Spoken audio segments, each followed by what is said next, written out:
कौन तुम लोग यार? अपने बाप को मारो ना यार, जाके घर में अपने अपने घर का ताला तोड़ो। अपने मारो ना अपने बाप को, अपनी माँ को मारो।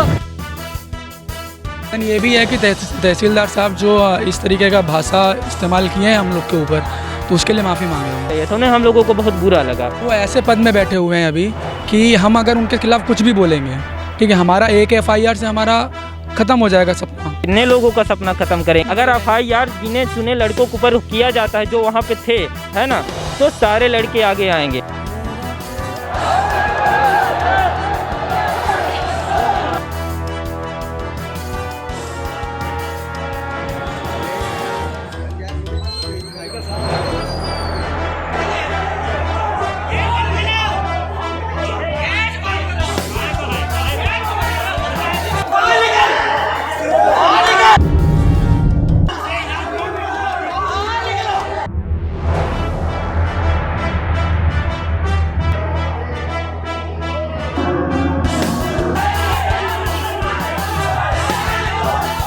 नमस्कार, विंध्या टाइम्स में आपका स्वागत है और आपके साथ में आशुतोष तिवारी। भारत एक सर्वाधिक युवा जनशक्ति वाला देश, युवा जोश का देश, लेकिन इस देश की सबसे बड़ी समस्या को आप गिनेंगे तो उनमें सबसे पहले आप बेरोजगारी को पाएंगे।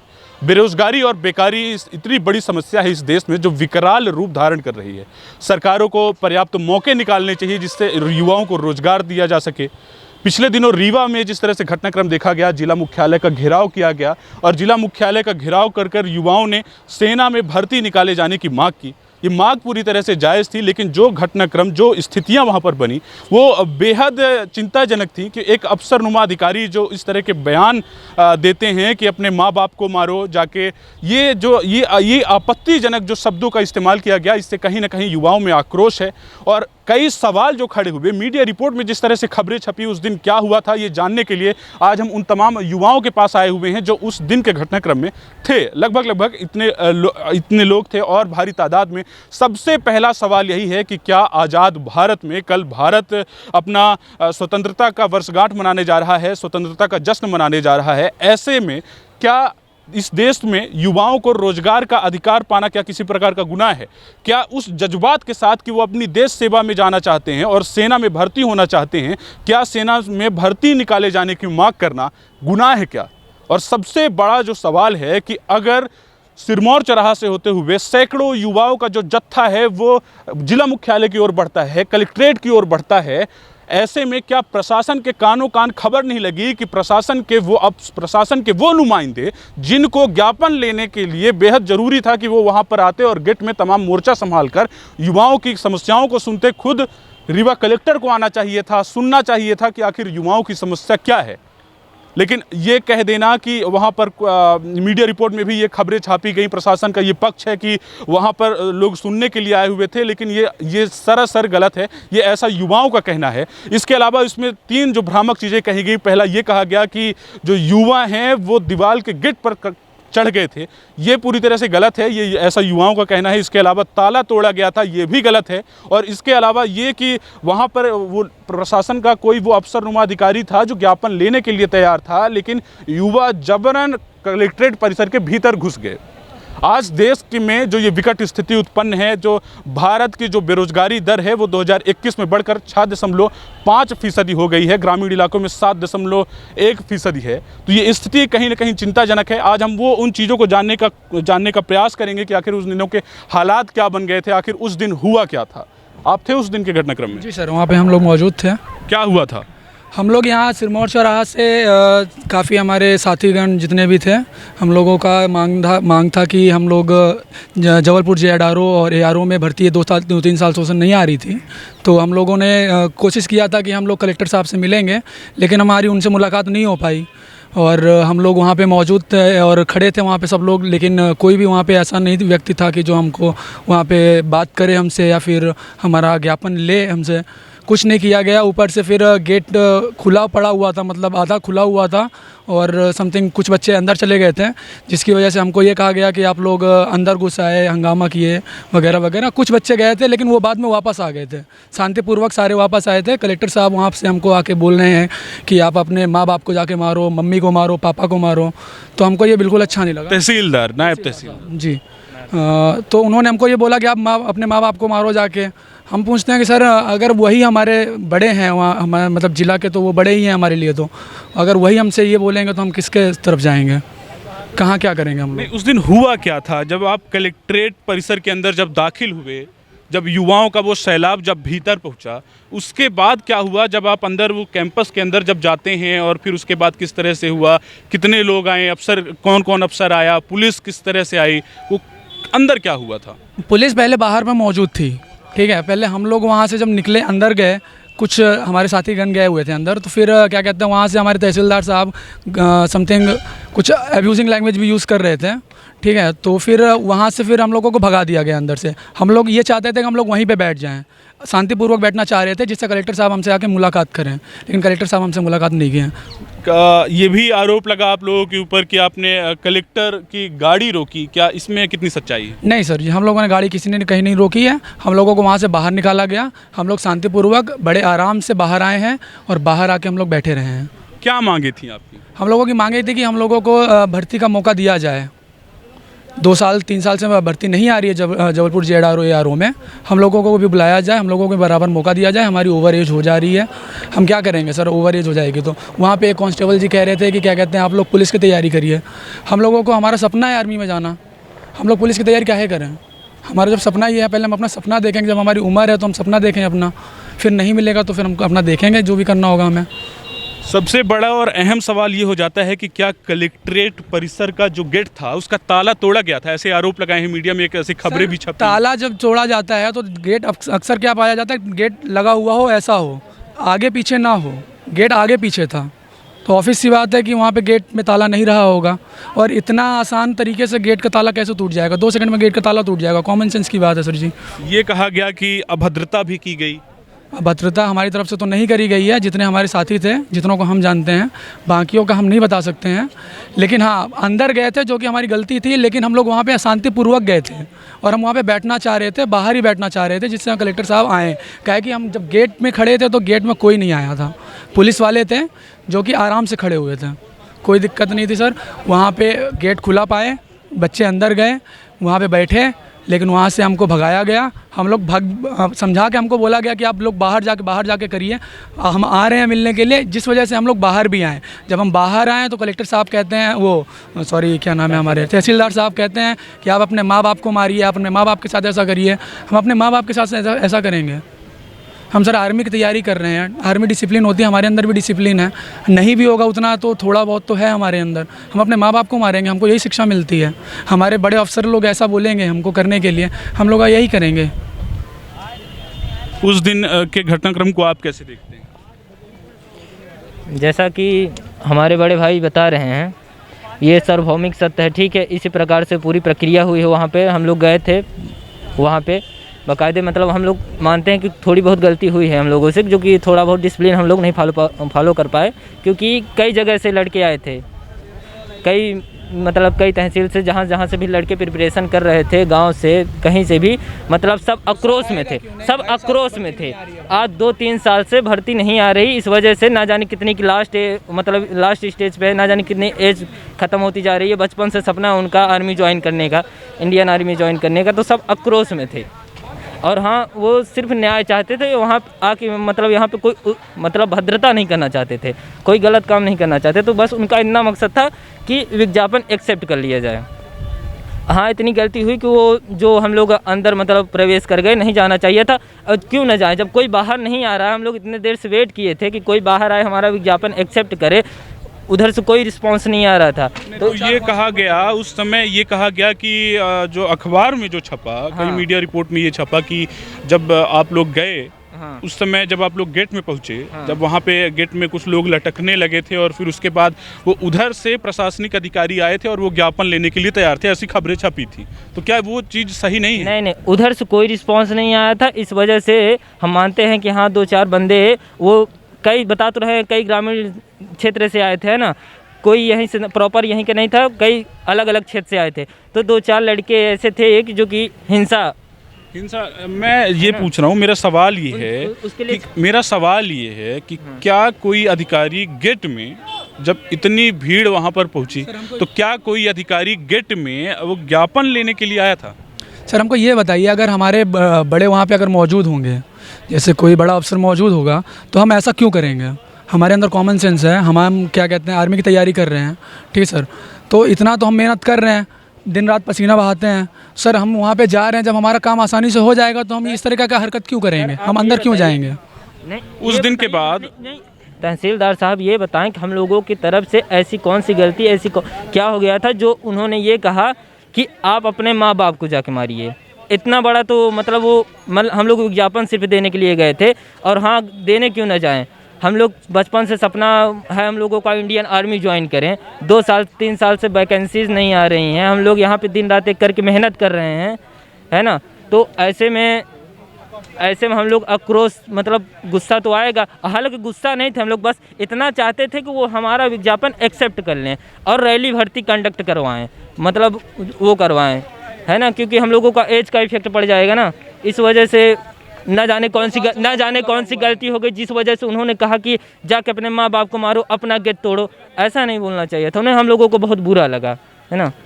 उसके बाद क्या देखा गया कि डर का माहौल एक बना कि बहुत सारे पॉलिटिकल लोग जो हैं वो साथ में आने लगे और मीडिया में भ्रामक चीज़ें भी फैलाई गई आप लोगों के खिलाफ। लेकिन सबसे बड़ी बात ये हो जाती है कि उसके बाद जो वो घटनाक्रम हुआ, जाहिर है कि अधिकारियों की वो धौंस, फिर धौंस के बाद आपको FIR का डर कि कहीं FIR ना हो, उसके बाद क्या डर हुआ, किस तरह से डर हुआ, ये थोड़ा बताएंगे? सर वो ऐसे पद में बैठे हुए हैं अभी कि हम अगर उनके खिलाफ कुछ भी बोलेंगे, ठीक है, हमारा एक FIR से हमारा ख़त्म हो जाएगा सपना, हमारा एक FIR से ख़त्म हो जाएगा हमारा सपना। हम क्या करेंगे अगर वो हमारे FIR कर देंगे तो? आधे सपना खत्म करेंगे, वही बात है ना सर, कितने लोगों का सपना खत्म करेंगे? एक लोग, हम अकेले तो इंडियन आर्मी ज्वाइन नहीं करना चाहते, देश के जितने भी युवा हैं जो भी इंडियन आर्मी में जाना चाहते हैं, सबके लिए तो हम लोग लड़ रहे थे। खुद के लिए पर्सनली तो गए नहीं थे हम लोग, है ना? अगर FIR करेंगे तो करें सबके लिए, जितने भी आर्मी का प्रिपरेशन कर रहे हैं कर दें सबका FIR, हम एक्सेप्ट कर लेंगे भाई। अगर FIR की जाती है, कुछ जो चुनिंदे लोग हैं उनके ऊपर FIR की जाती है, इस पूरे मूवमेंट को अगर करेंगे तो सबके ऊपर करेंगे। FIR करना है तो जितने भी आर्मी का वो कर रहे हैं प्रिपरेशन, सब करेंगे और सब आगे आएंगे। आप लोगों का स्टैंड क्या होगा? क्या आप लोग उनके पक्ष में खड़े होंगे या फिर डर जाएंगे? बिल्कुल खड़े होंगे, बिल्कुल खड़े होंगे, आगे आगे पक्ष में खड़े रहेंगे हमेशा। अगर FIR गिने चुने लड़कों के ऊपर किया जाता है जो वहाँ पे थे, है ना, तो सारे लड़के आगे आएंगे। FIR किया जाएगा तो जितने भी इंडियन आर्मी के प्रिपरेशन कर रहे हैं लड़के, सबके ऊपर किया जाएगा, नहीं तो किसी के ऊपर नहीं किया जाएगा। बस हम लोग इतना चाहते हैं कि आर्मी रैली, मतलब इंडियन आर्मी रैली कंडक्ट करवा दी जाए, बस हम लोग बस इतना चाहते हैं। ना हम किसी के ऊपर ब्लेम कर रहे हैं, ना हम कुछ चाहते हैं, कोई मतलब वो नहीं चाहते हैं, बस आप रैली भर्ती कंडक्ट करवा दीजिए, बस इतना निवेदन है। बस सर निवेदन ये भी है कि तहसीलदार साहब जो इस तरीके का भाषा इस्तेमाल किए हैं हम लोग के ऊपर, तो उसके लिए माफ़ी मांगे हों। हम लोग छोटे हैं लेकिन ये बहुत अच्छी बात है। कम से कम ये युवा जो लोग हैं जो वहाँ पे गए थे, गर्मजोशी के साथ उन्होंने अपनी बात रखी थी। और आज़ादी के मूवमेंट में भी अगर आप याद करेंगे, अगर इतिहास के पन्नों को टटोलेंगे तो 2 दल हुआ करते थे, गरम दल और नरम दल मुख्य रूप से थे, बाकी और भी दल थे जो गर्मजोशी के साथ भी अपनी आवाज़ को रखा करते थे, जो कहीं ना कहीं चीज़ें पुख्ता तौर पर अच्छे से मजबूती से रखा करते थे। तो इन युवाओं का अगर इनका गर्मजोशी होना, इनका गर्मजोशी अगर इनका गुनाह है तो ये एक गुनाह नहीं माना जाएगा, क्योंकि इसमें और कई सारी चीज़ें रहती हैं। युवा एक उमंग जो है होता है उनके भीतर, ये भी ध्यान रखने की बात है। और तहसीलदार का जो वो अधिकारी जो थे, उनका जो उनके जो बयान जो मीडिया में वायरल हुए, वो जिस प्रकार से थे, कहीं ना कहीं उससे युवाओं को हताशा हुई है, निराशा हुई है, क्योंकि किसी भी बड़े अधिकारी से वो ऐसा कतई उम्मीद नहीं करते हैं। इनका जो मांग है, इनका जो तहसीलदार साहब ने एक बात और कही थी कि तुम लोग हो कौन? तहसीलदार साहब ने एक बात कही थी, तुम लोग हो कौन तुम लोग, है ना, तुम्हारा अस्तित्व क्या, तुम लोग हो कौन, है ना। तो शायद उन्हें पता नहीं है कि हम देश के मतलब भविष्य हैं, ठीक है, हम इंडियन आर्मी का प्रिपरेशन कर रहे हैं, देश की सेवा के लिए लड़ रहे हैं। तो ऐसे मतलब उनका ये उचित नहीं होता है कि वो ये बोलें कि तुम लोग हो कौन, तुम्हारी वैल्यू क्या है ना। ऐसे हम लोग मतलब इंडियन कार्यवाही भी चाहते हैं। इंडियन आर्मी की प्रिपरेशन करने वाले लड़कों को ऐसे बोलेगी देश की जनता, मतलब कोई भी ऑफिसर रैंक पे होगा, कोई भी अधिकारी लेवल पे होगा, तो इंडियन आर्मी की प्रिपरेशन अगर बंदा कर रहा है तो उसको आप बोलेंगे कि तुम हो कौन, तुम्हारा वजूद क्या है। है ना, कीड़ा मकोड़ा मतलब समझ के रखे हैं क्या? मतलब इंडियन आर्मी का बंदा जो प्रिपरेशन करेगा, अपने हक के लिए लड़ेगा, रैली भर्ती नहीं कंडक्ट करवाएंगे तो मतलब जाएगा विज्ञापन देने के लिए, तो आप बोलेंगे तुम्हारा अस्तित्व क्या है, तुम हो कौन? क्या मेरा सवाल है कि क्या जो उस दिन का जो घटनाक्रम हुआ, तहसीलदार का बयान सामने आया, वो वहाँ पे आक्रोशित होकर, उनकी भी एक मजबूरी रही होगी प्रशासनिक व्यवस्था को सुधारना। भाई वो कलेक्ट्रेट का परिसर है, उसके भीतर अगर इतने युवा दाखिल हो जाते हैं, उतने युवा दाखिल हो जाते हैं। मेरा सवाल ये है कि क्या वो उस लहजे के लिए, उस रवैये से बोले गए शब्दों के लिए, वो उस रवैये से बोले गए शब्दों के लिए क्या वो माफी मांग ले इतने में हो जाएगा, या फिर उनके ऊपर कोई कार्रवाई होनी चाहिए? क्या चाहते हैं आप? हम कार्रवाई नहीं चाहते हैं कि उनके ऊपर कोई कार्रवाई हो या वो हमसे क्षमा मांगे, है ना। बस हम इतना चाहते हैं कि रैली भर्ती कंडक्ट करवा दें। बस हम लोग इंडियन आर्मी ज्वाइन कर लें, देश की सेवा करना चाहते हैं, बस, है ना। इंडियन आर्मी हम लोग ज्वाइन करना चाहते हैं, वो रैली भर्ती जल्दी से जल्द वो करवा दें। हम ये नहीं चाहते कि वो क्षमा मांगे, ठीक है ना, उनको नीचा दिखाना चाहते हैं ना। बस वो इतना कोशिश करें कि हम लोगों का विज्ञापन एक्सेप्ट कर लें, रैली भर्ती कंडक्ट करवा दें, हम लोग मतलब इंडियन आर्मी ज्वाइन कर लें, है ना। जो बचपन से सपना है हम लोगों का, हम लोग देखिए मिडिल क्लास फैमिली से बिलोंग करते हैं ना, उतना मतलब घर वाले किसानी करके, किसान के लड़के हैं ना, घर वाले किसानी करके मेहनत मजदूरी करके एक एक पैसा इकट्ठा करके हम लोगों को देते हैं पढ़ने के लिए, मेहनत करने के लिए। तो कहीं ना कहीं विश्वास, आत्मविश्वास जो होता है, सेल्फ कॉन्फिडेंस, अगर समय पे कोई चीज़ नहीं होती है तो डाउन होता जाता है ना। तो इस वजह से बस इतना चाहते हैं कि वो रैली भर्ती कंडक्ट करवा दें, और कुछ नहीं चाहते कि वो हमसे क्षमा मांगें या उनको नीचा दिखाना चाहते हैं, ऐसा कुछ नहीं चाहते हैं, है ना।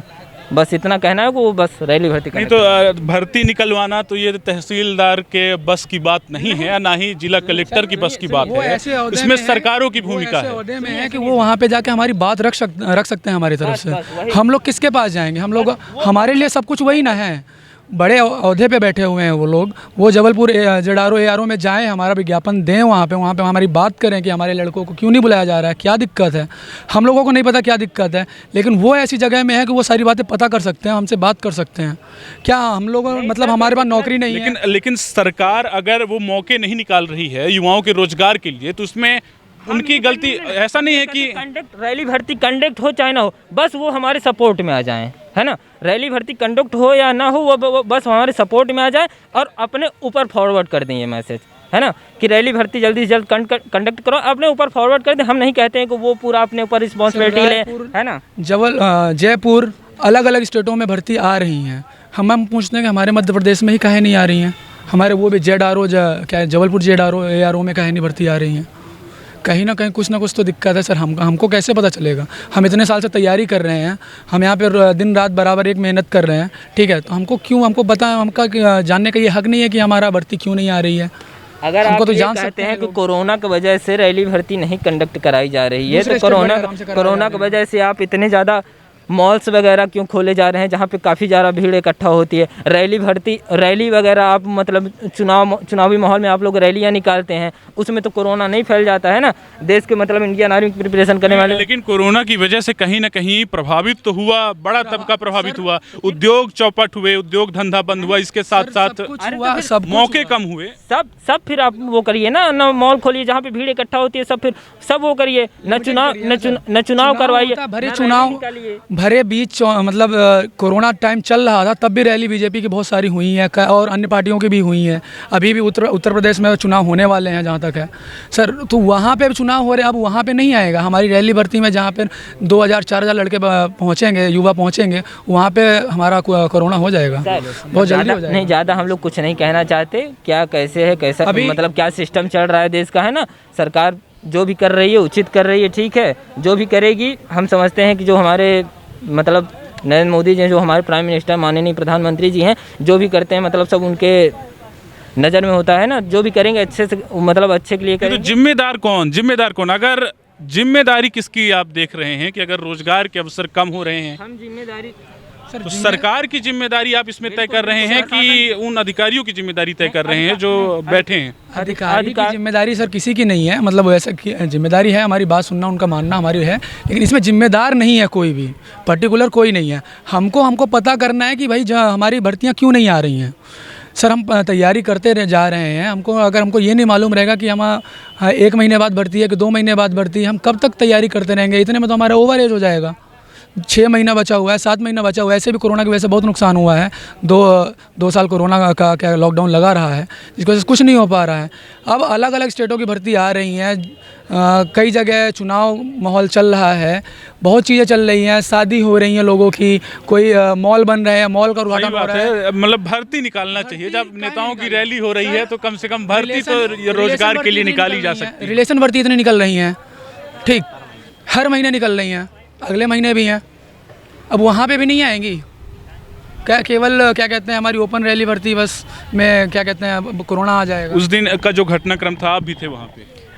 जी मैं उस दिन वहाँ पे मैं नहीं था, पर मैंने वीडियोस में देखा था जिसमें तहसीलदार जी कह रहे थे कि अपने माँ बाप को जाके मारो, तो वह बात बुरी लगती है कहीं ना कहीं सर। अगर मैं तहसीलदार से कि आपका सीधा अगर कुछ सवाल कुछ करने हो गए तहसीलदार साहब से, अभी जब ये थोड़ा सा सब सामान्य हो गया है, तो क्या बड़े सवाल करिएगा? एक सवाल है बस, हमको ये पता चल जाए सर, वो जिस तरीके से भाषा इस्तेमाल की हमारे खिलाफ, हमको बोला गया कि मार अपने मम्मी पापा को मारिए, यही चीज़ अगर उनको शिक्षा दी जाती स्टार्टिंग से ही, बचपन से उनके, तो वो आज तहसीलदार होते हैं। सर हम इतने पागल तो हैं नहीं कि क्या कहते हैं अंदर चले जाएंगे, कोई बड़ा अफसर वहाँ पे खड़ा होगा, हमारे अंदर इतनी ताकत तो है नहीं। हमको भी डर है किसी चीज़ का, हमको भी डर है, हमको आर्मी में जाना है सर। तो वहाँ पे कोई मौजूद नहीं था, वो इस तरीके का भाषा इस्तेमाल कर रहे हैं। बाद में वो अंदर से भी ऐसे इस भाषा का इस्तेमाल कर रहे, तुम होते कौन हो, तू है कौन, इसको पकड़, ये कहाँ जा रहा है, मतलब बहुत अभद्रता तरीके से बात कर रहे थे वो। तो हमको बस इतना पूछना है सर, आप कहाँ से शिक्षा लिए थे जो हमको आज ये शिक्षा दे रहे हैं? नहीं, ये सवाल जो आपने पूछा है तो शायद तहसीलदार इस वीडियो को देखे तो वो आपके सवाल को सुन पाएंगे। नहीं, हमसे मिलेंगे तो हम उनसे आपका सवाल पूछ लेंगे। सर सवाल पूछिए या ना पूछिए, वो आपकी जिम्मेदारी है। हमारे अंदर हमारे अंदर जो मन में बात चल रही है, हमको यही है, हमको जो हमारे अंदर बात है कि सर ने हमसे ऐसा क्यों कहा। हमसे बड़े हैं सर वो, उनकी बहुत सारी हमने सुना है, यूपीएससी में हम तैयार तो नहीं करते हैं, लेकिन हमने वीडियोस वगैरह देखे हैं कि बहुत कठिन उनका आईक्यू लेवल टेस्ट होता है। तो सर अगर 40 मतलब 300-400 लड़कों के बीच में उनका आईक्यू ख़राब हो गया तो फिर समझ रहे हैं आप बात को। नहीं, बहुत सही बात कही आपने। मीडिया को आप कैसे देखते हैं? ये जो उस दिन के बाद जो जिस तरह से अखबारों में खबरें छपी, आप लोगों के खिलाफ खबरें छपी और प्रशासन का पक्ष ज़्यादा रखा गया, आप उसे कैसे देखते हैं कि उन पर? हम लोग तो बच्चे हैं अभी, शायद मीडिया भी समझती है कि हम लोगों का कोई अस्तित्व नहीं, इस वजह से उन लोगों का ज़्यादा पक्ष रखा गया, क्योंकि उन लोगों का अस्तित्व है भाई। हम लोगों को बोले ना जैसे तहसीलदार साहब की, हम लोगों का कोई वजूद नहीं, कोई अस्तित्व नहीं। लेकिन हमने तो आपको प्लेटफॉर्म देने की कोशिश की। हाँ बिल्कुल, हमने तो कभी ऐसा नहीं। कुछ लोग हैं जो हमारा अभी भी साथ दे रहे हैं, वो समझते हैं कि युवा जो है वो आगे का नहीं, उन लोगों की बात कर रहे हैं जो एक तरफा पक्ष छापे हैं, जो एक तरफा मतलब वो न्याय कर रहे हैं। उन मीडिया वालों की बात कर रहा हूँ कि जो मतलब सिर्फ जिनका वजूद है उनका सपोर्ट कर रहे हैं, है ना। हम लोगों को तो कोई भी मतलब कुछ ही लोग सपोर्ट कर रहे हैं बिना वजूद वालों का, है ना। तो कब से तैयारी कर रहे हैं? जब से एलिजिबल, मैं लगभग 2018 से तैयारी प्रिपरेशन कर रहा हूँ। क्या उम्र है आपकी? मेरी 20। कितने भर्तियों में जा चुके हैं? एक भर्ती कंडक्ट मतलब किया हूँ अभी, एक रैली भर्ती सिर्फ, उसके बाद भर्ती ही नहीं आई। आज 2-3 साल हो रहे हैं। ओवर एज होने चल रहे हैं, ओवर एज होने जा रहे हैं हम लोग, ठीक है सर। और उसके बीच में हमें केवल 1 या 2 भर्ती देख पाए हैं। भाई ने 1 देखा है, हमने 2 देखा है। 1-2 भर्ती में बस हम निपट जाएंगे सर, हमारा सपना जो है अधूरा रह जाएगा। हम भी चाहते हैं सर कि हमारे अंदर भी हम भी फौजी का लिबास पहने। हम लोग बोल रहे हैं और आप लोग मतलब देखिए, रैली भर्ती इतना आसान नहीं होता है, ठीक है। क्लियर करना उसको 500-600 लड़कों के बीच में मतलब दौड़ना कोई आम बात नहीं है ना। इस पे भी मतलब हम लोग वो चाहते हैं कि हम लोगों को मौका दिया जाए, वो कंडक्ट कराया जाए, हम लोगों को मतलब एक बार ये तो हो जाए कि मतलब हो ना हो वो अलग बात है ना। बाकी आप लोग रैली भर्ती वो करवा दीजिए, आप अपने ऊपर मैसेज फॉरवर्ड करिए। प्रशासन की दिक्कत है, शासन की दिक्कत, कहाँ दिक्कत आ रही है, आप इसके आप लोग रिस्पॉन्सिबिलिटी है, मतलब आप लोगों की रिस्पॉन्सिबिलिटी है, जिम्मेदारी है। अगला कदम आपका क्या होगा? अभी अगर इस मसले पर कुछ नहीं होता है तो अगला कदम आप लोगों का क्या? आप अपनी हम क्या कर सकते हैं सर? हम कर क्या पाएंगे? हम फिर जाएंगे वहाँ पे, हम फिर धरना रखेंगे, हम वहाँ बाहर बैठे रहेंगे, फिर कोई नहीं आएगा, फिर हमको यही बोला जाएगा कि आप जाओ अपने घर का गेट तोड़ो, मम्मी पापा को मारो, फिर हम जाके वहाँ पे बैठे रहेंगे, विज्ञापन देंगे, हम लोग फिर तब वहीं तक तक बात प्रिपरेशन- हो जाएगा। हम लोग तब तक प्रिपरेशन करेंगे जब तक न्याय नहीं मिल जाएगा, चाहे जो हो जाए। हम लोग अपनी तैयारी भरपूर रखेंगे अपने तरफ से, है ना। अपनी तैयारी हम लोग जारी रखेंगे, चाहे न्याय मिले चाहे ना मिले, न्याय तो तैयारी मिलेगा, कर रहे हैं, हम तैयारी न्याय कर तो रहे हैं मिलेगा सर। कंपलसरी। क्योंकि देखिए किसी चीज़ को मन से चाहो, शिद्दत से चाहो, तो पूरी कायनात उसे मिलाने की साजिश में लग जाती है ना। तो हम लोग हार नहीं मानेंगे, मेरे को पता है कि न्याय मिलेगा, ज़रूर मिलेगा। हम लोग तैयारी पूरी भरपूर अपनी तरफ से जारी रखेंगे, चाहे जो हो। आपका क्या कहना है उस पूरे घटनाक्रम को लेकर, और फिर युवाओं को रोजगार देने के अवसर के साथ साथ जो उस दिन का घटनाक्रम हुआ, सेना में भर्ती निकलवाने की बात हुई, क्या आपका क्या है इसमें कहना है, क्या देखिए, मतलब? हमारे रीवा के जो कलेक्टर साहब हैं बहुत अच्छे हैं। हम बस उनसे मिलना चाहते हैं और अपनी बात उनके सामने रखना चाहते हैं। हम चाहते हैं हमारी वो बात सुने। हम उनसे कुछ नहीं मांग रहे, हम बस इतना चाहते हैं कि हमारी बात सुने और हमसे मिले वो, और हमें सर हम उनसे कुछ नहीं मांग रहे। लेकिन रीवा कलेक्टर तो उस दिन मिले थे, मतलब ये था कि वो अपनी गाड़ी रोक कर आप लोगों से मिले थे और बात भी की थी, ऐसा कुछ था? सर देखिए, मैं उस दिन हालांकि वहाँ पे मौजूद नहीं था उस वक्त, इसलिए मैं उतना घटनाक्रम का मुझे उतनी जानकारी नहीं है। लेकिन जहाँ तक मैंने वीडियो में देखा है और जहाँ तक मुझे जो वहाँ पे लोग थे बताया है, उन्होंने बोला कि हमारी बात, उनकी बात नहीं सुनी गई है। इसलिए हम चाहते हैं सर हमारी बात सुनी जाए, और कलेक्टर से हमारी बात सुने। ये जो उस दिन का घटनाक्रम था उससे युवाओं में कहीं ना कहीं आक्रोश है, और आप इनकी दरिया दिली देखिए, या कहिए कि इनके स्वभाव से कितने अच्छे हैं कि अभी भी बिल्कुल ये नहीं चाहते हैं कि किसी भी प्रकार की कोई भी कार्यवाही जो जिम्मेदार अफसर हैं उनके खिलाफ की जाए, बल्कि कहीं ये बेहतर होगा कि खुद तहसीलदार को, जो नायब तहसीलदार थे, जो अधिकारी थे, उनको माफ़ी मांग लेना चाहिए, क्योंकि किसी से भी इस तरह से अभद्र भाषा में बात करना ये उनके मन को ठेस पहुंचाने जैसा है। जैसे इन्होंने कहा, मुलाकात तो करवा दें कम से कम। पहले एक तहसीलदार साहब थे, अच्छे थे वो, कोई ना कोई चीज़ का अगर कोई बात जाती थी तो वो बड़े आराम से हमको समझाया करते थे। ये सर ऐसे आके बताते हैं, ना मिलने देते हैं, ऐसे शब्दों का इस्तेमाल करते हैं। हमने सुना है, हमने कई बार देखा भी है, कलेक्टर साहब आते हैं मिलने, हमसे क्यों नहीं आए सर मिलने? तहसीलदार साहब से मिलने नहीं देते हैं उनसे। उस दिन हम लोगों ने बहुत देखा सर कि काफ़ी अपशब्द का इस्तेमाल किया जा रहा है वहाँ से, और सर से मिलने नहीं दिया जा रहा है। हम सर क्या उनको सर कुछ बोल देते या कि इतना कुछ हो जाता, उनके पास पुलिस सिक्योरिटी बल है, ठीक है सर। तो वहाँ पे हम लोग तो आराम से ही रह रहे थे, आराम से खड़े हुए थे वहाँ पे। पुशअप डाले हम लोगों ने वहाँ पे, इसलिए डाले कि हम लोगों को देखा जाए कि हम लोगों ने मेहनत करी है। सर कोई ऐसा तो है नहीं कि बीच रोड में आके पुशअप मारना चालू कर जाएगा। 300 लड़के सर मतलब मानसिक रूप से प्रेरित थोड़ी हैं जो क्या कहते हैं ऐसा कुछ करेंगे। कलेक्टर साहब से हम लोगों को मिलना था ये, लेकिन हमारे जो तहसीलदार साहब हैं बिल्कुल नहीं मिलने दे रहे थे। कहीं ना कहीं युवाओं में हताशा है और निराशा भी है इस बात को लेकर कि उन्हें रोजगार के कम अवसर दिए जा रहे हैं, भर्ती नहीं कंडक्ट हो पा रही है जिससे वो भर्ती में जाएं, और उनके जो जज्बात हैं, जो उनकी देशभक्ति की, देश सेवा की एक जो वो प्रेरणा लेकर चल रहे हैं और आर्मी में जाना चाहते हैं, उनका सपना सफल हो, इसके लिए वो अवसर चाहते हैं। तो कहीं ना कहीं ये बात बिल्कुल जायज़ है और इनकी मांग भी बिल्कुल जायज़ है कि वो भर्ती निकाली जाए। सरकारों को भी वो कोशिश करना चाहिए कि रोज़गार के ज़्यादा से ज़्यादा अवसर निकाले जाएँ, क्योंकि ओवर एज होने का डर भी है, इस बीच में वो अवसाद का शिकार हो सकते हैं। और जाहिर है कि इतने बड़ी जो युवा आबादी है हमारे देश की, उसे कहीं ना कहीं अगर रोजगार की ओर ध्यान नहीं दिया गया तो आगे ये समस्या और बड़ी हो जाएगी। एक जो रिपोर्ट है उस रिपोर्ट के मुताबिक भारत में हर साल तकरीबन 1 करोड़ युवाओं की फौज तैयार होती है जो रोजगार के लिए तैयार हो जाती है, जो उस एज पे आ जाते हैं, उम्र के उस पायदान पर हो जाते हैं, जो कहीं भी काम करने के काबिल हो जाते हैं, लेकिन उनको रोजगार के पर्याप्त अवसर नहीं मिल रहे हैं।